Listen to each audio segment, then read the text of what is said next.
Apa kabar? Baik, karena kita punya Allah yang baik. Amin. Amin. Bersyukur kalau siang hari ini Tuhan beri kesempatan kepada saya boleh berdiri di tempat ini semuanya karena anugerah Tuhan. Dan juga berterima kasih kepada Pastor Ari yang telah memberi kepercayaan kepada saya boleh menyampaikan firman pada siang hari ini. Dan juga berterima kasih untuk para leader yang telah mendukung doa sehingga saya boleh berdiri tempat ini. Karena waktu diberi tugas sama Pastor Ari, terus terang bagi saya sebuah tantangan yang luar biasa. Tidak mudah, tapi saya percaya kalau Tuhan sudah memilih saya, Tuhan yang akan memampukan saya. Amin. Amin. Siap diberkati dengan firman Tuhan? Amin. Boleh colek kanan kiri. Kalau mau diberkati Tuhan jangan ngantuk ya. Karena situasinya jam-jam begini itu benar-benar sebuah tantangan bagi kita semua.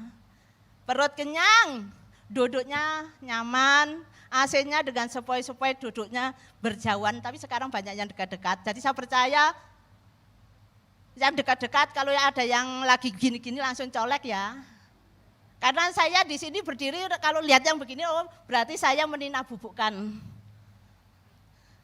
Tapi saya percaya jemaat Asia jemaat yang luar biasa, jemaat yang bersemangat, amin. Amin. Saya percaya kalau kita masih ada sampai hari ini, Tuhan masih beri kesempatan kepada kita, boleh datang beribadah kepada Tuhan, mari kita gunakan dengan sungguh-sungguh. Kalau boleh saya kasih tip, ini yang saya praktekkan. Boleh tips, yang pertama di saat kalau jemaat Tuhan biar bersemangat, tidak ngantuk kalau dengar firman Tuhan yang pertama, jadilah jemaat yang aktif. Jemaat yang bersemangat di saat firman dibagikan, jangan pandang siapa yang membagikan. Mungkin Pastor Ari enggak ada, oh sekarang santai lah aku waktunya tidur. Tapi sebagai jemaat yang bersemangat, mari di saat kita terima rema itu katakan amin, haleluya, pasti Anda tidak akan ngantuk. Itu saya praktekkan sendiri. Yang kedua, usahakan untuk menulis. Di saat firman Tuhan disampaikan, kalau ada kata-kata ditulis itu pasti kita tidak akan ngantuk karena kita fokus dengan firman. Itu yang saya praktekkan karena dulu saya santai, oh habis gitu sudah kenyang, duduk santai, akhirnya gini-gini kan. Tapi saat ini saya punya tip itu, jadi saat ada firman saya pertama jadi jemaat yang bersemangat, jemaat yang aktif, maksudnya haleluya, amin, haleluya. Biar kanan kirinya diem, enggak apa-apa. Yang mungkin yang bisa menerima rikmah itu karena satu dengan satu tidak sama. Karena itu mari jadi jemaat yang aktif. Amin. Kita saat ini masih melanjutkan seri khotbah bulan Oktober, sesuatu di dalam air. Rasanya ada masalah ya. Sesuatu dalam air. Siapa yang diberkati dengan firman minggu lalu? Amin. Minggu lalu Pastor Ari menyampaikan firman tentang kisah perjalanan bangsa Israel, bangsa pilihan Tuhan, umat pilihan Tuhan, Tuhan bawa keluar dari tanah perbudakan dengan judul menemukan jalan keluar. Selama 430 tahun, bangsa pilihan umat yang sudah dipilih Tuhan itu tadi menjadi bangsa yang terjajah atau budak. Tetapi kalau Tuhan sudah berjanji, inilah umat pilih aku, pasti pada waktunya janji itu akan digenapi. Mungkin tidak instan, tidak cepat 430 tahun menjadi bangsa yang terjajah, bangsa budak, bangsa rendah. Itu otomatis tidak akan enak. Tapi janji Tuhan tetap digenapi, yaitu akhirnya Tuhan mengutus hambanya Musa untuk membawa bangsa Israel ini keluar dari tanah perbudakan. Karena saya percaya karena saat itu bangsa yang dipilih Tuhan ini tadi sudah waktunya. Saat ini sudah waktunya anakku atau umat pilih aku ini harus keluar. Akhirnya Tuhan tuntun mengutus Musa untuk membawa bangsa ini keluar dari tanah perbudakan. Dan saat itu mungkin Musa juga seperti saya, Musa Waktu diutus Tuhan untuk membawa bangsa ini keluar, dia tawar-menawar dengan Tuhan. Tuhan, jangan saya tuh lo nggak bisa apa-apa, saya orangnya gagap, saya nggak pinter bicara, suruh aja Harun kakak saya yang pinter. Tapi waktu Tuhan sudah memilih, menetapkan, pasti biar bagaimana, dengan cara bagaimanapun kita memberi alasan, Tuhan akan menetapkan Musa menjadi pemimpin bangsa Israel. Seperti saya boleh berdiri di tempat ini waktu Pastor Ari kasih saya, ini saya, Pastor jangan saya nggak mampu, saya itu lo ngomongnya gagap. Saya tuh pastor kalau berdiri di depan itu nggak tahu apa yang akan aku omongin. Tapi puji Tuhan pastor bilang gini, Bu Narsi, itu sebuah kekuatan bagi saya. Habis pastor bilang begitu tuh saya tuh rasa, oh terima kasih. Berarti apa yang sudah Pastor Ari percayakan pada saya akan saya jalankan, karena saya percaya kalau Tuhan sudah memilih saya, pasti Tuhan yang akan memampukan saya. Waktu itu Pastor Ari cuma bilang gini, enggak apa-apa Bu Narsi, berjalan aja, pasti bisa. Kata bisa itu tadi membuat saya tuh bersemangat. Padahal 2 minggu itu saya benar-benar seperti ke bangsa Israel waktu mau Tuhan bawa masuk ke tanah perjanjian harus melewati Laut Merah. Saya juga melewati itu. Laut Merah itu rasanya, wih, apa saya mampu ya? Wih, apa saya bisa ya? Biar saya sudah pernah, tapi namanya ada kalanya ini juga seperti Musa bertawar-menawar dengan Tuhan. Kalau bisa jangan saya. Banyak yang lain kok Tuhan, kenapa harus saya? Demikian dengan Musa kan. Jadi saya menghadapi selama 2 minggu ini Laut Merah saya sungguh luar biasa. Waktu kemarin Pastor Ari share di grup, di leader-leader bilang, bantu doa Bu Narsi, saya memberi kekuatan yang luar biasa. Itulah gunanya kalau kita punya komunitas yang benar. Di saat rasanya kita di dalam keadaan menghadapi masalah, di saat kita menghadapi Laut Merah kita, ada orang-orang yang mendukung dalam doa. Itu menjadi kekuatan bagi kita. Amin. Amin. Dan saat ini kita akan melanjutkan seri khotbah sesuatu dalam air. Karena rasanya ada masalah dengan saya akan berjuang. Tuhan memampukan saya. Kalau siang hari ini, kalau kemarin Pastor Ari berbicara menemukan jalan keluar atau Tuhan yang pegang kendali, saat ini di dalam Tuhan kita percaya. Amin. Saya percaya di dalam Tuhan, saya percaya. Mari kita katakan, di dalam Tuhan saya percaya, di dalam Tuhan kamu percaya, amin? Amin. Nah di saat ini kalau minggu kemarin bangsa Israel dibawa kepemimpinan Musa untuk keluar menuju tanah perjanjian diperhadapkan dengan Laut Merah. Saat ini sudah generasi kedua, yaitu generasinya Yosua. Waktu Musa mati di padang gurun, Tuhan mengutus Yosua untuk membawa bangsa ini, bangsa Israel ini untuk memasuki tanah perjanjian. Otomatis Yosua juga dalam posisi seperti saya, dari pemimpin bangsa yang besar Musa aja, orang Israel itu terkenal bangsa yang suka demo kalau sekarang, suka komplain, suka marah-marah, suka kalau orang bilang nggak tahu diri lah. Sudah ditolong, diperhadapkan dengan masa sedikit, wah mendingan saya mati aja di Mesir. Ngapain kamu bawa aku ke sini Musa? Apa di Mesir gak kurang kuburan? Di Mesir banyak kuburan. Kalau mati di kuburan, di depan saya ada daging, ada roti. Yang lebih parah bilang ada bawang putih, bawang merah, bawang bombay. Saya pikir-pikir oh bahasa Israel seperti ibu-ibu. Kalau di hadapan kita ada bawang merah, bawang putih, kita sudah rasa ayem, aman. Itulah sifat bangsa Israel. Itu dibawa kepemimpinan Musa, Musa pemimpin yang besar. Dan saat ini kita bangsa Israel dibawa mau masuk ke tanah perjanjian selama 40 tahun berkeliling di bawah Tuhan, berputar-putar di padang gurun. Karena sudah waktunya bangsa ini masuk ke tanah perjanjian. Tapi sebelum masuk masih ada di depan mereka yaitu satu tantangan, yaitu Sungai Yordan. Sungai Yordan yang harus mereka hadapi. Sungai Yordan dalam bahasa Ibrani dikatakan Yarden atau turun atau mengalir ke bawah. Dan Kata sungai Yordan di dalam Alkitab mempunyai momen yang sangat penting. Di dalam Alkitab sungai Yordan mempunyai kisah yang sangat penting karena di mana Tuhan Yesus dibaptis Yohanes Pembaptis juga di sungai Yordan. Mari kita boleh belajar apapun di depan kita. Mungkin saat ini depan kita ada Yordan. Nggak tahu itu Yordan rumah tangga kita, Yordan anak kita, Yordan kesehatan kita, Yordan hubungan kita, ataupun Yordan pelayanan kita. Mari kita belajar melalui kisah perjalanan bangsa Israel yang saat ini akan menuju tanah perjanjian.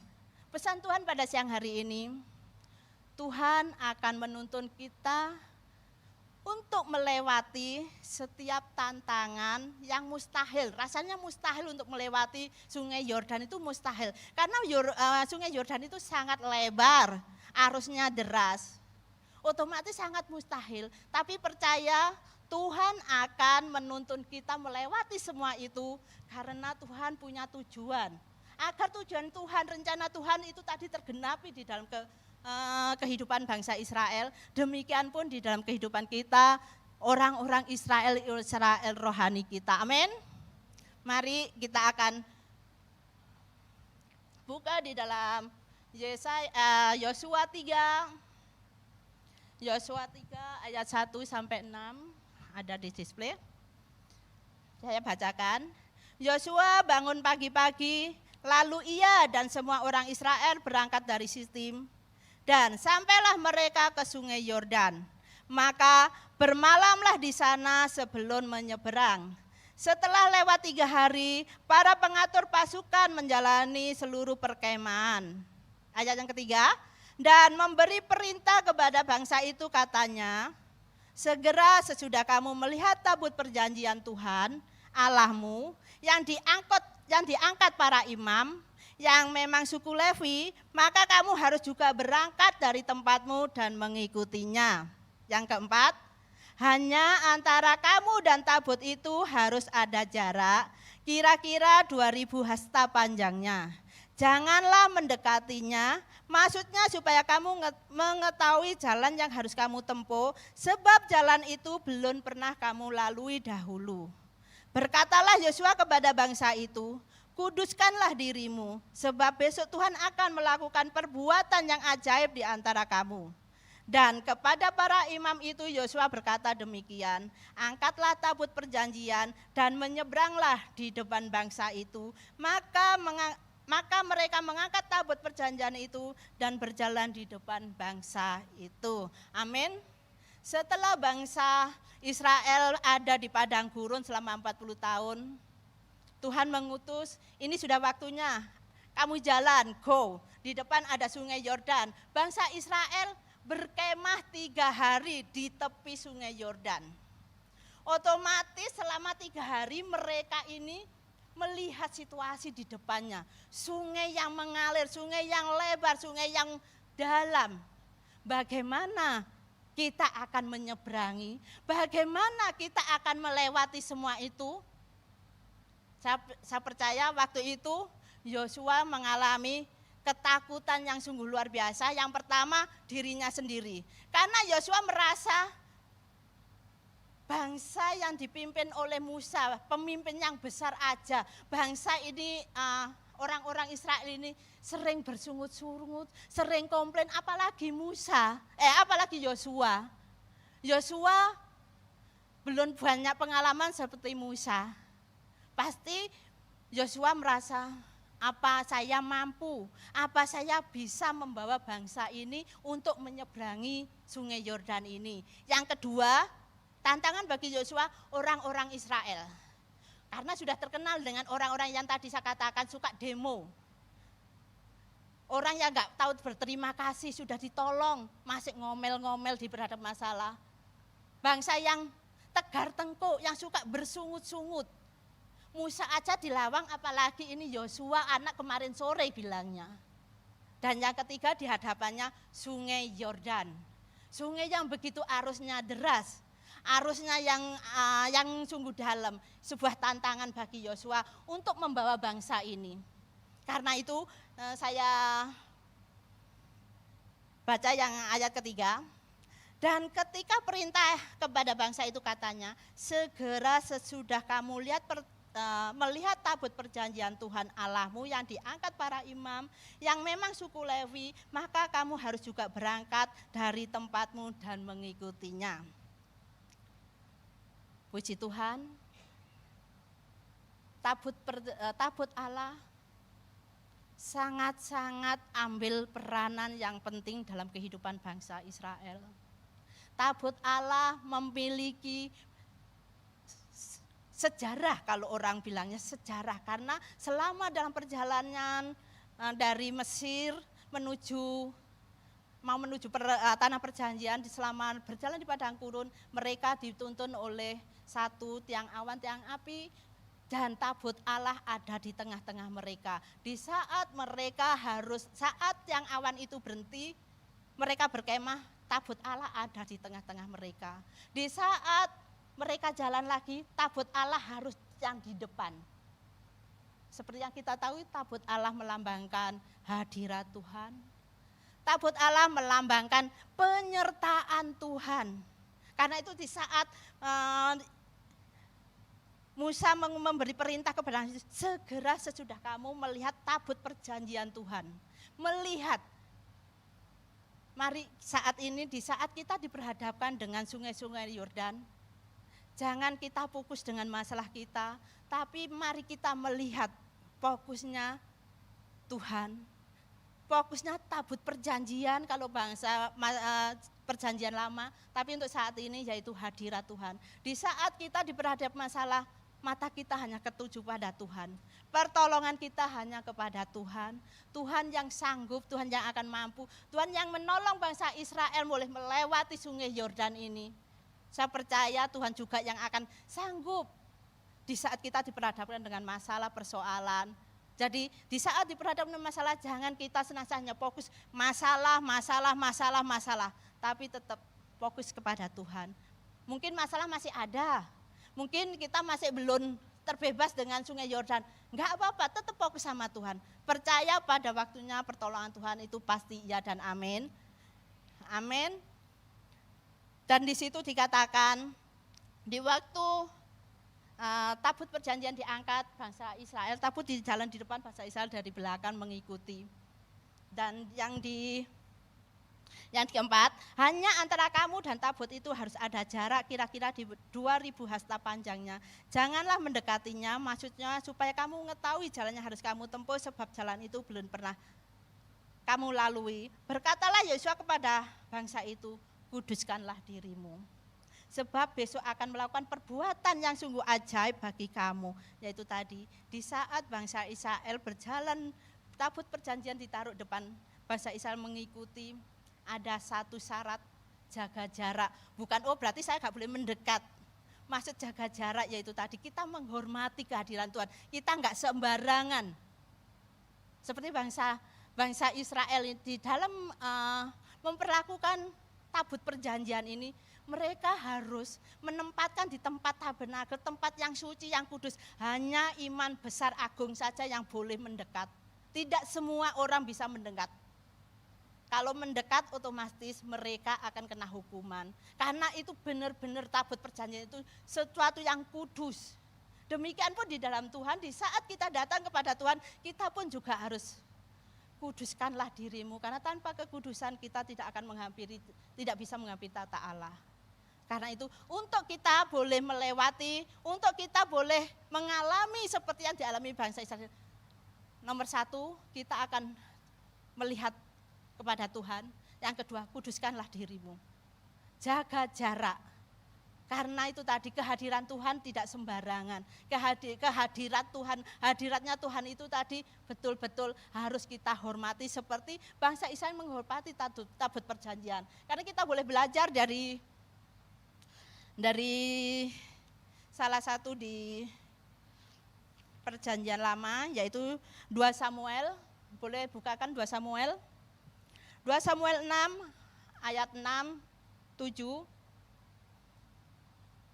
Ini waktu tabut perjanjian sama Daud mau dipindahkan ke Yerusalem. Ketika mereka sampai ke tempat pengirikan Nahon, maka Usa mengulurkan tangannya kepada tabut Allah itu, lalu memegangnya karena lembu-lembu itu tergelincir. Yang ketujuh, maka bangkitlah murka Tuhan terhadap Usa, lalu Allah membunuh dia di sana karena keteledornya itu. Ia mati di sana dekat tabut Allah itu. Ini hukuman bagi orang yang tidak menghormati tabut perjanjian. Pasti ada akibatnya. Karena sudah saya katakan tadi, tabut ini hanya iman yang dikhususkan yang boleh. Karena itu waktu Usa menyentuh, akhirnya Tuhan bunuh saat itu juga. Tidak tunggu kemana, saat itu juga. Karena itu di saat kita mungkin sudah datang ke gereja, kita sudah rajin beribadah, tapi kok rasanya masalah demi masalah. Mari kita lihat, mari kita koreksi diri kita. Selama ini kita menghormati atau kita seperti Usa tadi, yang penting saya datang, yang penting saya absen sama Pastor Ari. Karena itu saya percaya pada saat hari ini Tuhan tuntut yang pertama yaitu tadi, bangsa Israel harus menguduskan diri untuk datang di hadirat Tuhan. Karena tanpa kekudusan kita tidak bisa menghampiri Allah, karena Allah itu kudus. Saya tambahin di dalam poin ini yaitu Ulangan 31 ayat 8. Di dalam perjalanan pengiringan bangsa Israel untuk menyeberangi tanah Yordan. Sebab Tuhan sendiri yang akan berjalan di depanmu. Dia sendiri akan menyertai engkau. Dia tidak akan membiarkan engkau dan tidak akan meninggalkan engkau. Janganlah takut dan janganlah patah hati. Ini janji Tuhan bagi umat Israel. Juga janji buat kita anak-anak Tuhan saat ini. Jangan takut diperhadapkan masalah, jangan takut diperhadapkan karena Tuhan yang berjalan di depan kita. Poin pertama yaitu Tuhan yang berjalan di depan kita. Apapun saat ini boleh terjadi, apapun yang saat ini kita alami, jangan takut, ada Tuhan yang berjalan di depan kita. Amin. Amin. Poin yang pertama dan yang poin kedua, kalau tadi bangsa Israel pertama yaitu kuduskan dirimu, 2 jaga jarak. Dan saat ini yang poin kedua, Tuhan ada di tengah kita, amin. Tuhan ada di tengah kita. Bukan Tuhan hanya yang berjalan di depan kita, tapi Tuhan ada di tengah kita. Apapun situasinya, apapun masalahnya, Tuhan ada di tengah-tengah kita karena Dia Allah Immanuel yang senantiasa menyertai kita, senantiasa ada bagi kita. Mari kita baca di dalam Yosua 3 ayat 14 sampai 17. Tuhan ada di tengah kita melangkah dengan iman. Iman. Yosua 3 ayat 14 sampai 17. Ketika bangsa itu berangkat dari tempat perkemahan mereka untuk menyeberangi sungai Yordan, para imam tabut perjanjian itu berjalan di depan bangsa itu. Segera sesudah pengangkat tabut itu sampai ke sungai Yordan dan para imam pengangkut tabut itu mencelupkan kakinya ke dalam air di tepi sungai itu.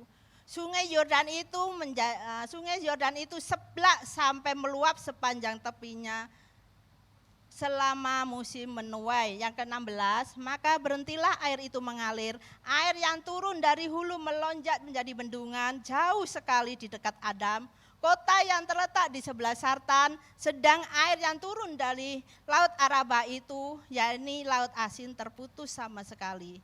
Lalu menyeberanglah bangsa itu di tentangan Yeriko.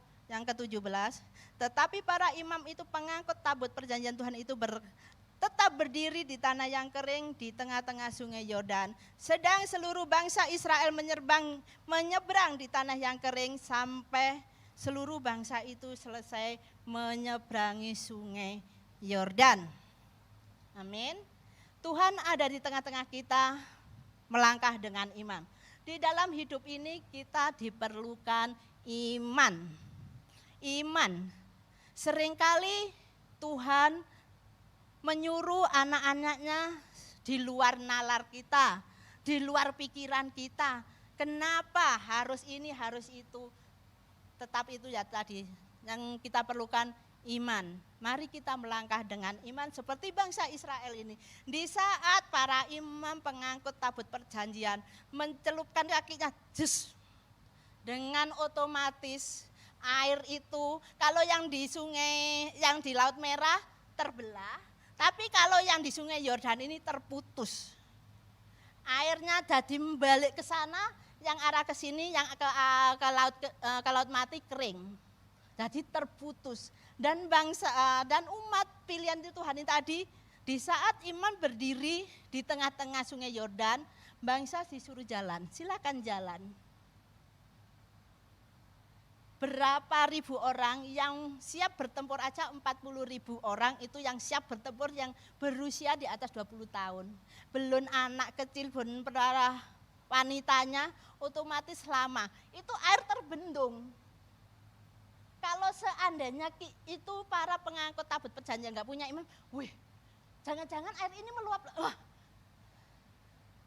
Tapi inilah diperlukan imam. Di saat Yosua menyuruh menyuruh para imam untuk memasukkan kakinya, akhirnya airnya tadi terbendung, dia tetap berdiri dengan iman, tidak ada keraguan. Sehingga bangsa Israel boleh berjalan di tanah yang kering, di tanah yang dari yang air yang tadi dibilangkan arus yang deras, air yang dalam menjadi kering. Itulah langkah iman. Di saat kita mau melangkah dengan iman, mujizat Tuhan dinyatakan. Amin. Amin. Mujizat Tuhan dinyatakan. Demikian pun di dalam kehidupan kita. Di saat kita diperhadapkan dengan masalah, mungkin saat ini kita masih sakit, tetap beriman. Tuhan masih menyuruh kamu beriman. Kok saya sakit sudah beriman loh Tuhan, saya sudah minta tiap hari minta doa sama Pastor Ari, Pastor Yeremia, sama pemimpin. Tapi saya tetap beriman. Karena hanya iman yang akan menyatakan mujizat Tuhan.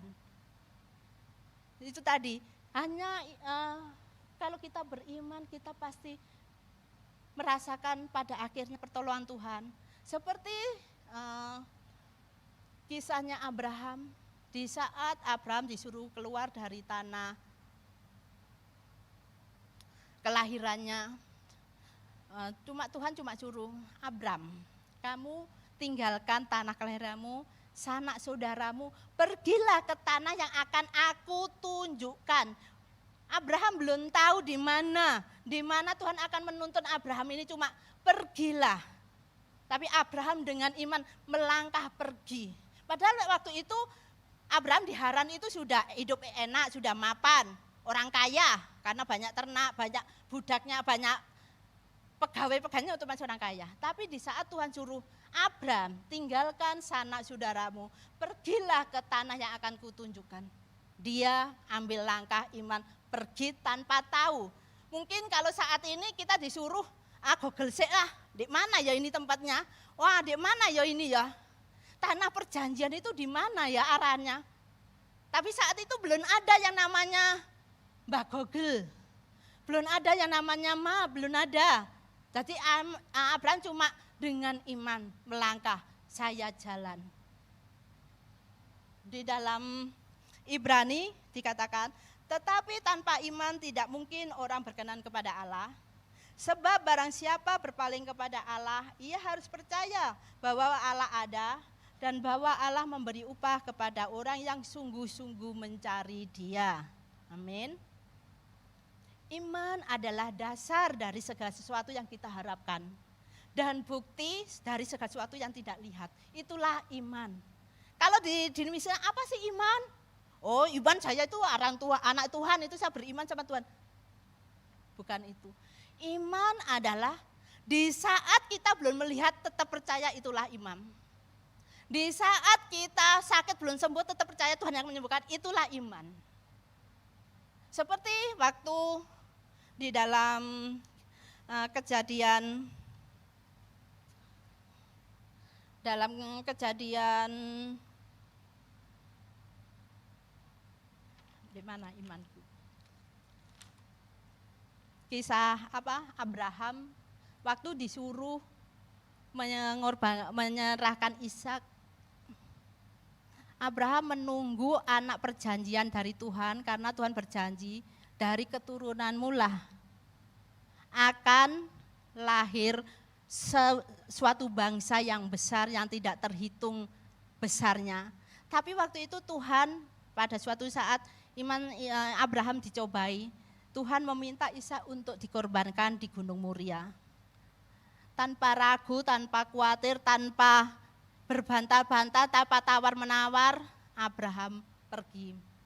Dia melangkah karena yaitu tadi imannya yang akan membuktikan pasti mujizat Tuhan boleh dinyatakan di dalam kehidupannya. Di saat di dalam Kejadian 22 ayat 5 sampai 8. Tidak ada di display, ada.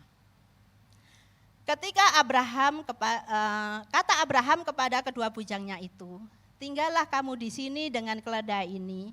Aku beserta anak ini akan pergi ke sana. Kami akan sembahyang sesudah kami kembali kepadamu. Yang keenam, lalu Abraham mengambil kayu untuk korban bakaran itu dan memikulnya ke atas bahu Ishak anaknya. Sedang di tangannya dibawanya lah api dan pisau. Demikianlah keduanya berjalan bersama-sama. Lalu berkatalah Ishak kepada Abraham, ayahnya, Bapa.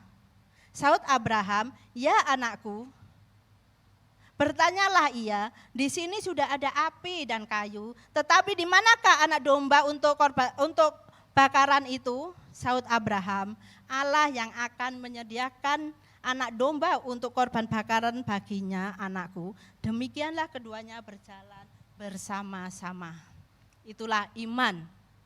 Belum lihat pertolongan Tuhan. Benarkah Tuhan akan menyiapkan korbannya? Padahal anaknya cuma anak yang dikasih, Abraham punya anak 2, tapi anak perjanjian adalah Ishak.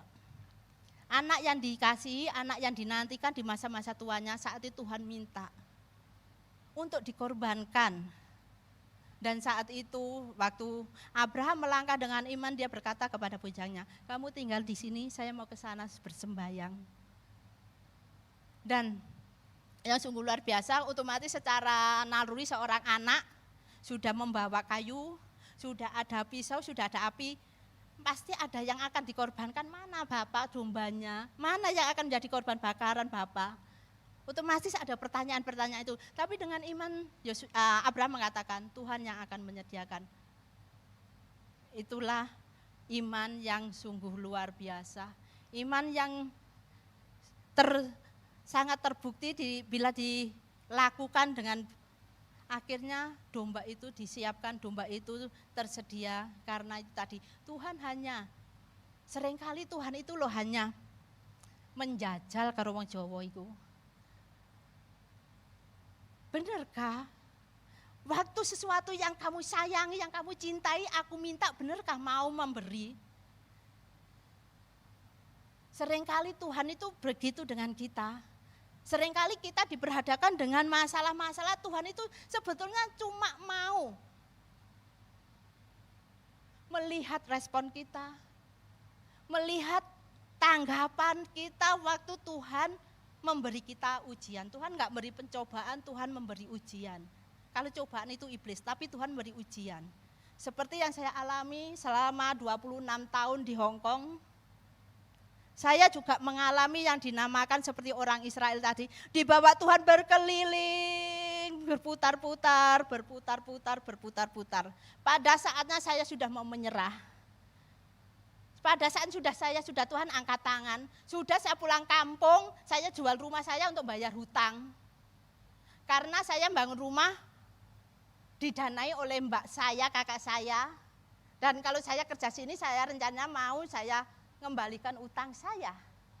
Tapi saat saya di Hong Kong, 2 bulan terminit masuk majikan, 4 bulan terminit masuk majikan, 2 minggu diterminit. Karena apa? Karena itu tadi saya suka ngomel-ngomel. Saya suka protes. Majikan bilang begini, wong saya Akhirnya ya itu tadi, Tuhan bawa berkeliling. Tapi pada saatnya, di saat saya menyerahkan diri sama Tuhan. Oke Tuhan, proseslah saya Tuhan, bawalah Tuhan. 16 saya masuk di dalam prosesnya Tuhan, tidak gampang, tidak mudah. Tapi karena saya sudah merasakan seperti bangsa Israel tadi, dididik dengan sudah waktunya saya merendahkan diri Tuhan. Oke, Tuhan masukkan di majikan, 16 tahun kerja 3 rumah. 16 jam harus saya jalani. Saya saat ini boleh berdiri sempat ini kalau secara badan saya capek. Jam 7-8 tuh masih suruh nyetrika baju, belum masak, belum. Itu di satu rumah, belum pulang ke rumah satu. Ke rumah satu cucian piring sudah menunggu saya. Jemuran belum ada yang ngangkat. Saya sampai gini, Tuhan saya besok lo Tuhan mau khotbah, Tuhan saya itu capek Tuhan,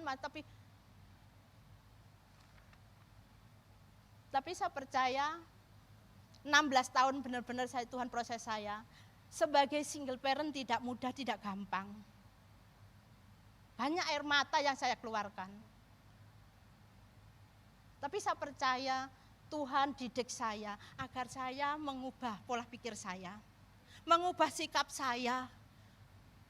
Mungkin bangsa Israel juga dibawa berputar-putar selama 40 tahun karena Tuhan juga mau mengubah mindset mereka. Karena selama ini pikiran mereka hanya budak.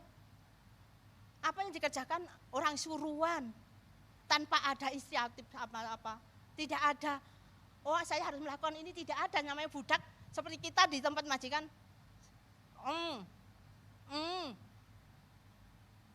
Padahal ini hati mau bilang, saya capek, ntar aja boleh enggak?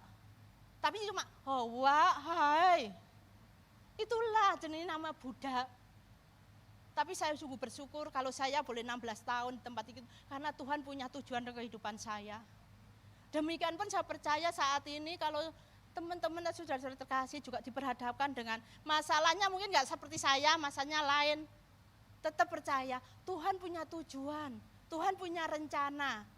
Dan percaya rencana Tuhan itu ya dan amin. Sehingga selama 16 tahun saya bercucuran air mata dengan kerja keras saya. Saat ini boleh saya lihat hasilnya. Seorang diri single parent sendirian tidak ada yang membantu apa-apa. Tapi saya boleh melewati semua itu. Dan anak saya saat ini boleh kerja di Jepang. Itu semua hanya karena kemurahan Tuhan. Itu semua hanya karena ketaatan saya di sini. Di saat saya diproses Tuhan, saya tidak. Kalau dulu dibilang majikan kata-kata sedikit gak enak saya. Caulah. Tapi 16 tahun saya diproses, diapain coba. Paling cuma nangis. Juga yang lebih lagi, di saat kita diberhadapan masalah, tetap kita masuk ada di dalam persekutuan dengan Tuhan. Ada di dalam komunitas Tuhan. Jangan di saat diberhadapan masalah semakin menjauhkan sama Tuhan, jangan.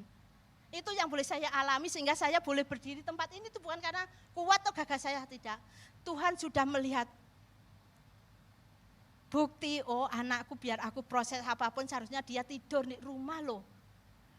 Hari Minggu seharusnya capek, seharusnya dia boleh tidur.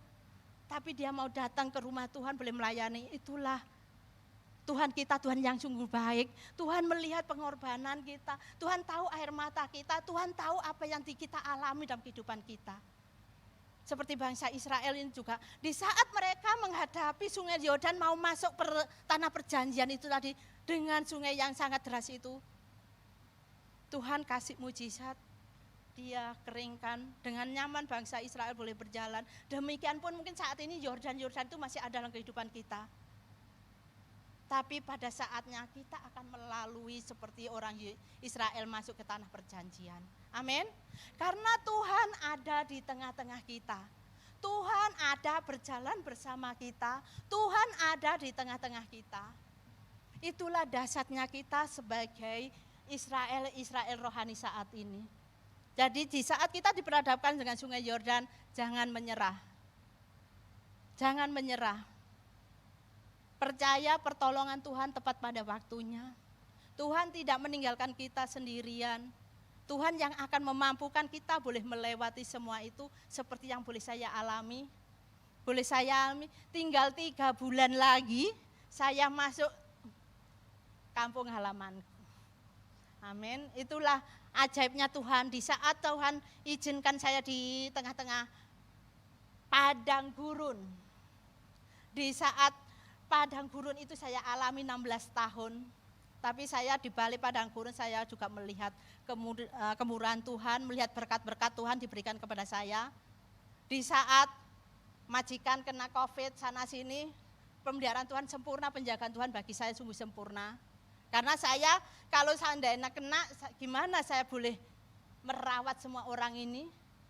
Itulah kebaikan Tuhan yang dinyatakan kepada saya. Di tengah-tengah padang gurun saya melihat pertolongan Tuhan. Seperti yang dialami oleh bangsa Israel. Amin. Dan yang ketiga, kalau tadi yang pertama Tuhan yang berjalan.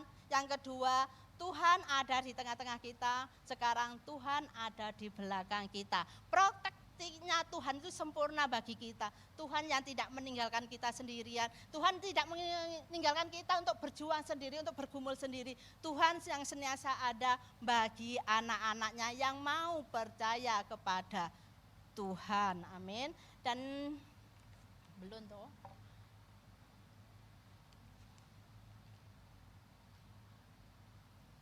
Yang ketiga,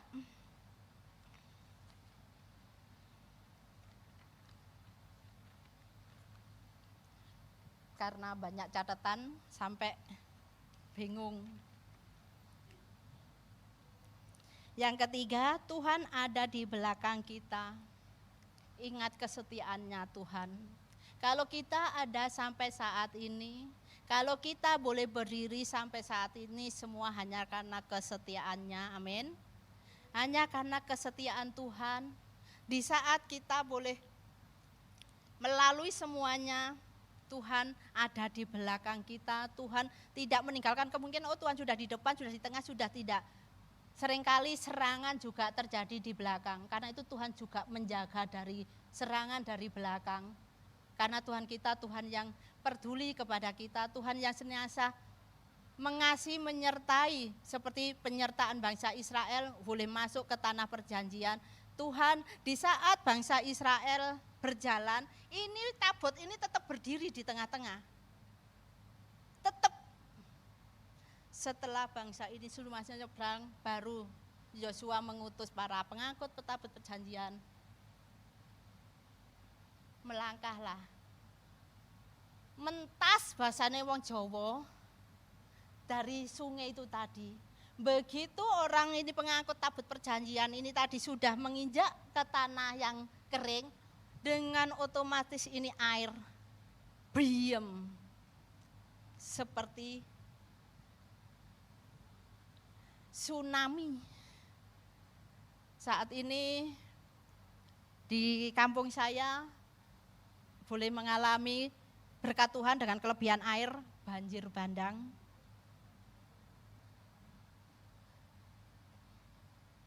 Saya percaya Tuhan punya rencana untuk desa kami.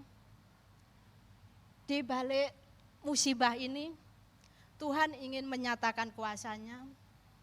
Karena seringkali di saat kita diperhadapkan dengan masalah, kita akan sungguh-sungguh mencari Tuhan. Kita akan datang kepada Tuhan, berseru kepada Tuhan, minta pertolongan. Itu yang terjadi. Mungkin selama ini karena sudah terbiasa dengan hidup semaunya gue. Dibilang orang Kristen, ya Kristen.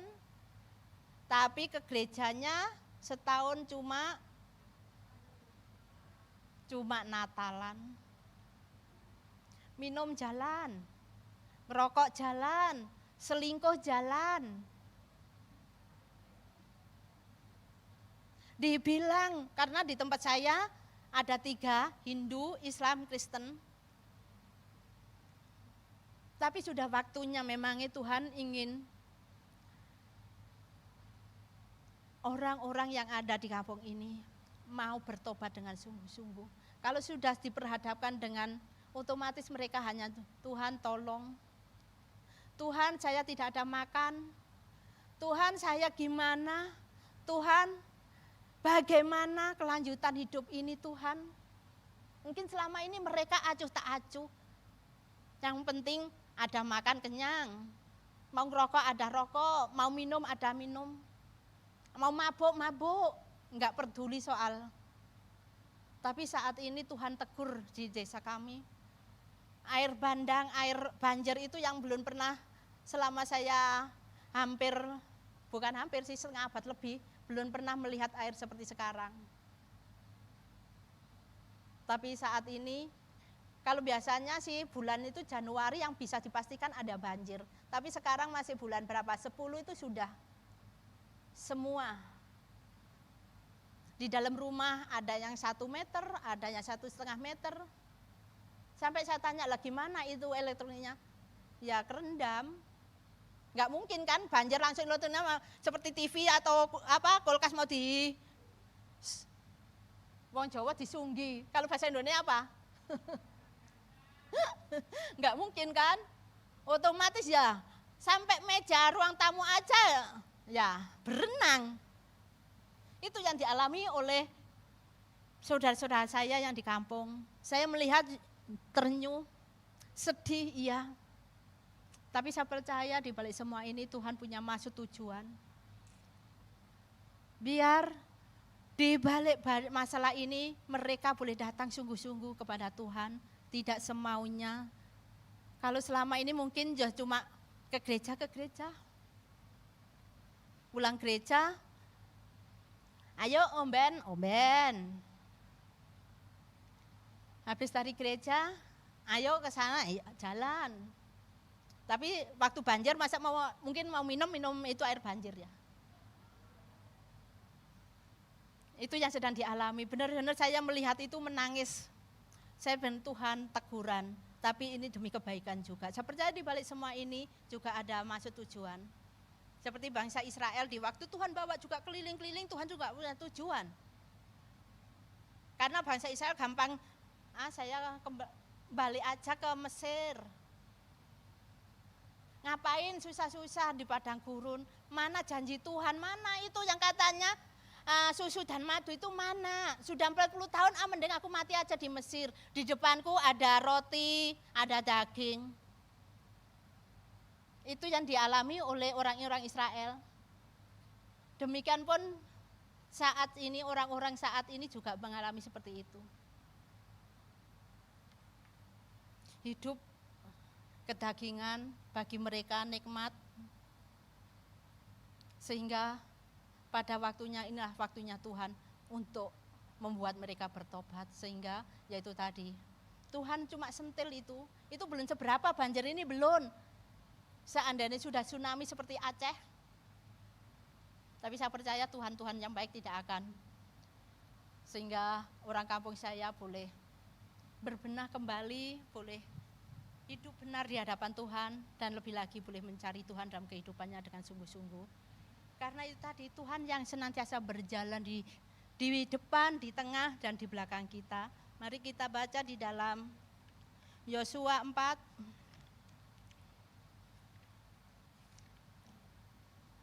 Yosua 4 ayat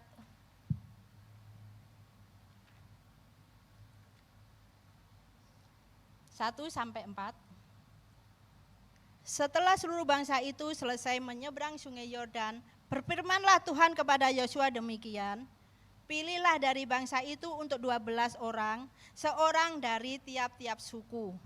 Dan perintahkanlah kepada mereka demikian, angkatlah 12 batu dari sini, dari tengah-tengah sungai Yordan ini, dan dari tempat berjejak kaki para imam itu, bawalah semuanya itu ke seberang dan letakkanlah di tempat kamu akan bermalam nanti. Yang 14 Yosua 4 15-24. Berfirmanlah Tuhan kepada Yosua demikian, perintahkanlah para imam pengangkut tabut hukum Allah itu supaya naik dari sungai Yordan. Yang ke-17, maka Yosua memerintahkan kepada para imam itu demikian, keluarlah dari sungai Yordan. Ketika para imam pengangkut tabut perjanjian Tuhan itu keluar dari tengah-tengah sungai Yordan, dan baru saja para imam itu dijejakkan di tanah yang kering, Maka berbaliklah sungai Yordan itu ke tempatnya dan mengalirlah seperti dahulu dengan meluap sepanjang tepinya. Yang ke-19, bangsa itu telah keluar dari sungai Yordan pada tanggal 10 bulan pertama dan mereka berkemah di Gilgal di batas timur Yeriko. Ke-12 batu yang diambil dari sungai Yordan itu ditegakkan oleh Yosua di Gilgal. Yang ke-21, dan berkatalah ia kepada orang Israel demikian, apabila di kemudian hari anak-anakmu bertanya kepada ayahnya, apakah arti batu-batu ini? Maka haruslah kamu memberitahu kepada anak-anakmu begini, Israel telah menyeberangi sungai Yordan ini di tanah yang kering. Sebab Tuhan Allahmu telah mengeringkan di depan kamu air sungai Yordan sampai kamu dapat menyeberang seperti yang telah dilakukan Tuhan Allahmu dengan laut Teberau yang telah dikeringkannya di depan kita sampai kita dapat menyeberang. Yang ke-24, supaya semua orang di bumi tahu bahwa tangan kuat Tuhan dan supaya mereka selalu takut kepada Tuhan Allahmu. Amin.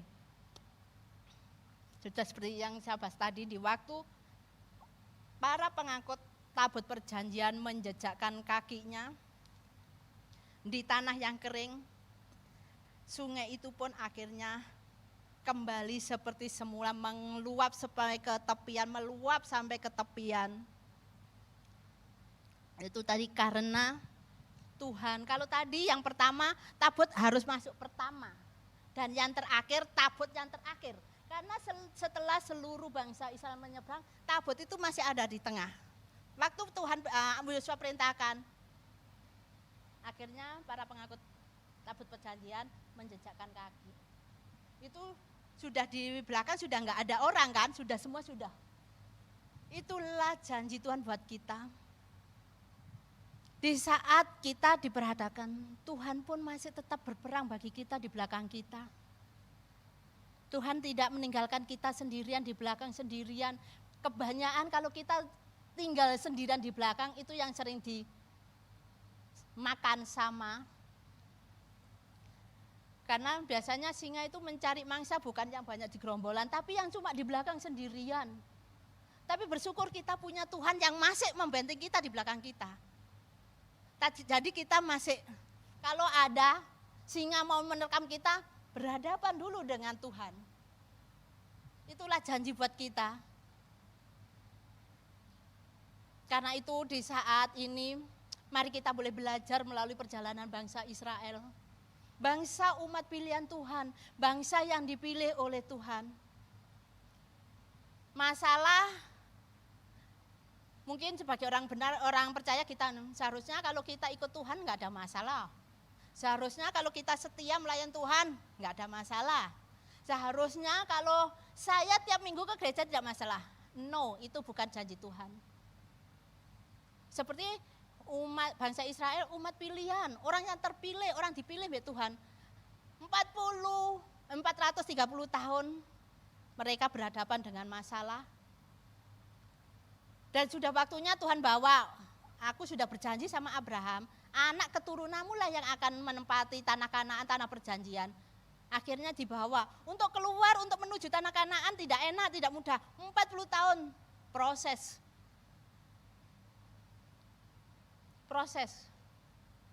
Padahal dia dikatakan umat pilihan.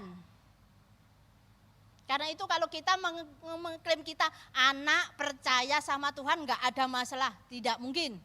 Semakin kita setia sama Tuhan, masalah semakin tinggi, semakin besar.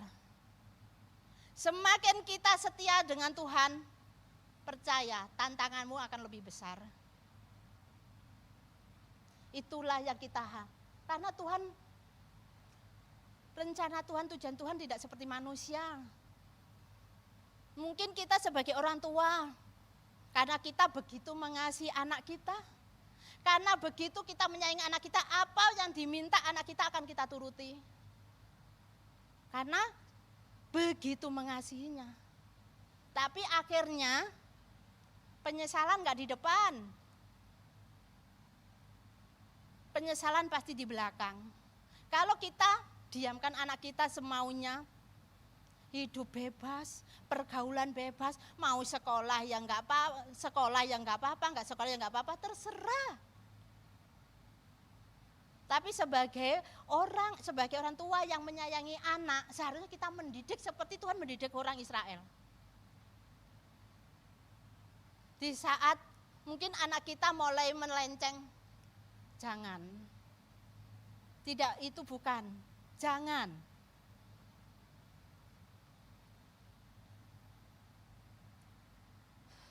Saya percaya di sini para ibu-ibu banyak yang meninggalkan anak-anak kita. Jangan sampai ada penyesalan di belakang kita. Mulai dini mari kita arahkan anak kita untuk benar-benar sama Tuhan. Untuk benar-benar melangkah dengan benar, baik di dalam pergaulan, di dalam sekolahnya, di dalam hal apapun. Mari. Karena itu tadi, seperti Tuhan mendidik orang Israel ini tadi. Kenapa mereka dibawa sampai 40 tahun ke padang gurun? Seperti yang sudah Pastor Ari bilang kemarin, karena mereka bangsa budak, pikirannya cuma budak, yang dipikir cuma budak. Gimana dia mau berhadapan dengan orang Filistin? Gimana dia mau berperang melawan Yeriko? Gimana mereka melawan? Iya, Tuhan ada bersama mereka, tapi Tuhan juga mau mereka berubah menjadi bangsa yang berubah, bukan cuma bangsa yang dipikirannya cuma budak. Saya itu loh budak, gimana saya mau perang, gimana saya mengangkut senjata, saya itu loh budak, saya sudah kebiasa budak. Kalau tuanku menyuruh tangannya ndodeng ke sana, saya pergi ke sana. Karena itu Tuhan bawa bangsa ini berkeliling agar karakter mereka berubah, agar sikap mereka berubah, agar pola pikir mereka juga berubah sebagai anak-anak pilihan Tuhan,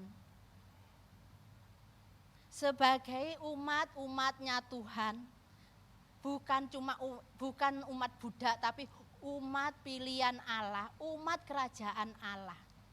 Karena itu Tuhan proses sehingga bangsa Israel selama 40 tahun di padang gurun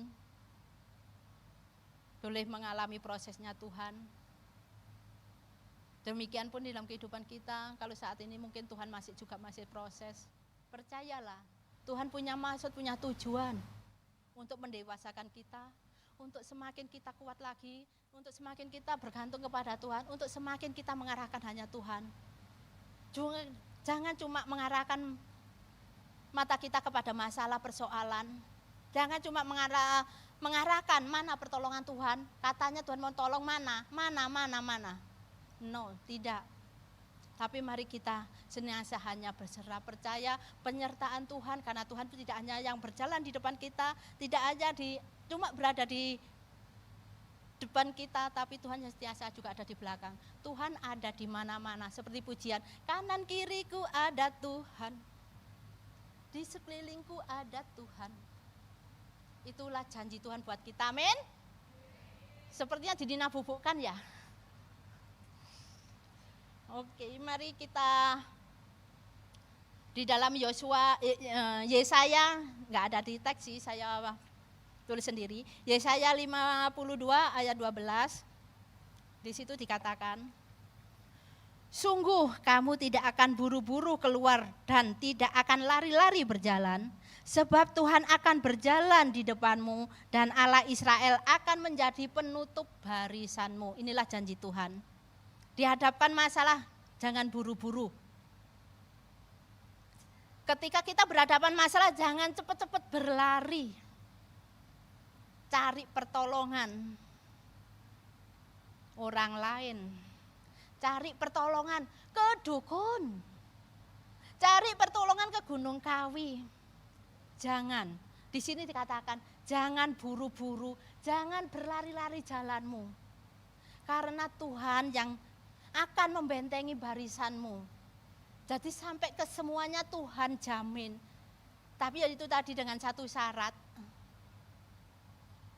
Kita harus sungguh-sungguh kepada Tuhan. Jaga kekudusan, jaga jarak hubungan kita dengan Tuhan.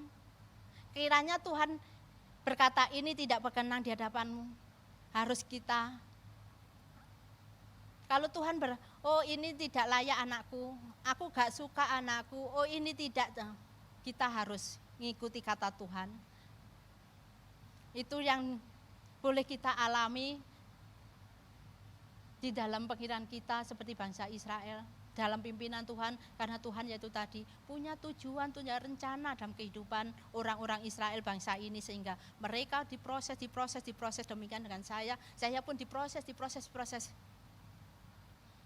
Saya pernah dipandang sebelah mata, dibilang enggak bisa apa-apa, dibilang sampai pernah habis Kingdom Group di taman, kita ada perkumpulan, kita nyanyi-nyanyi, tepuk tangan, haleluya, haleluya. Sekitarnya juga banyak mbak-mbak orang Indonesia yang pakai kerudung. Habis doa penutup, tangan podon doding, dipermalukan. Mungkin mbak-mbak sampai ngelomong, habis nyanyi-nyanyi, habis haleluya, haleluya, kok sekarang duding-dudingan. Waktu itu saya cuma diem. Saya percaya waktu itu Tuhan yang menggerakkan hati saya. Terus terang saya orangnya keras. Waktu itu kalau mereka duding, kemungkinan kalau bisa saya ngambil batu. Tapi waktu itu cuma saya dipermalukan, didodeng, saya cuma. Tapi saya percaya sampai saat ini saya tetap ada di tempat ini. Saya boleh berdiri di tempat ini semua karena Tuhan. Tapi orang-orang yang menduding saya mana? Yang bilang, enggak bisa apa-apa. Jangan. Dia itu enggak bisa apa-apa.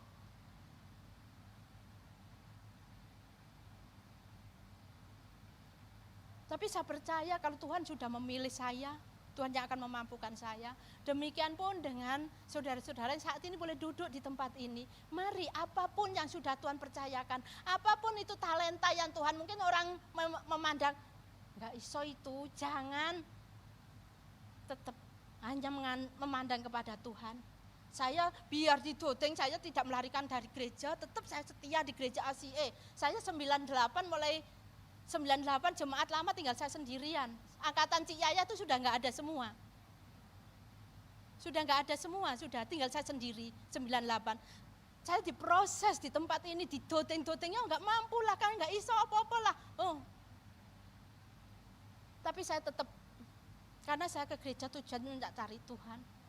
Percaya di saat kita datang dengan sungguh-sungguh, di saat kita datang dengan ketidakmampuan kita, Tuhan yang akan memperlengkapi kita. Karena itu saya sungguh bersyukur sama Pastor Ari. Saya diberi kesempatan. Sebelum saya pulang Indonesia, saya boleh belajar di tempat ini untuk melayani Tuhan. Karena saya percaya Tuhan akan menempatkan dimanapun saya boleh melayani Tuhan. Biar tidak di mimbar, saya mau melayani Tuhan, tetap setia kepada Tuhan. Itu komitmen saya. Karena itu selama kita di Hong Kong, mari gunakan waktu yang ada. Gunakan yang ada. Biar kita boleh melihat pertolongan Tuhan, melihat tangan Tuhan senantiasa menopang kita. Apapun yang terjadi, mungkin kita saat ini jauh dari keluarga, kita jauh dari keluarga kita. Yang ada mungkin kita berhadapan dengan majikan yang seringkali bawel bikin kita tetap datang, tetap dalam komunitas, tetap bergabung di dalam Kingdom Group. Saat kita punya keluarga di sini, di Kingdom Group, di saat kita berhadapan dengan masalah, kita tidak sendirian, kita tanggung sendirian. Ada keluarga yang menopang kita, ada yang menguatkan kita. Itu yang boleh saya alami. Di saat saya bermasalah, saya tidak lari dari gereja. Saya tetap ada di gereja, biar dipandang, biar direndahkan, biar tapi saya percaya Tuhan yang akan menopang saya, Tuhan yang akan menguatkan saya, tangan Tuhan yang saya boleh menguatkan saya sehingga saya boleh ada sampai saat ini. Itu cuma karena kemurahan Tuhan. Amin. Amin. Haleluya.